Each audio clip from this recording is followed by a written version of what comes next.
So, make sure mo na nakasiksik talaga yung itong side na to, ha. Kasi, pag natahi mo yan, uulit ka talaga.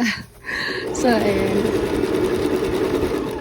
So, kapag malapit ka na dito, ayan, pag malapit ka na dito sa kabilang side, make sure na may space siya. Kasi, yung opening niya, ito yung opening, is dito mo siya, ito yung pagkukunan mo nung tela para mabaliktad mo siya. So, mamaya makikita ko nyo kung paano. So, ayan na, may iniwan ako space. So, ilalak ko lang to. Ayan.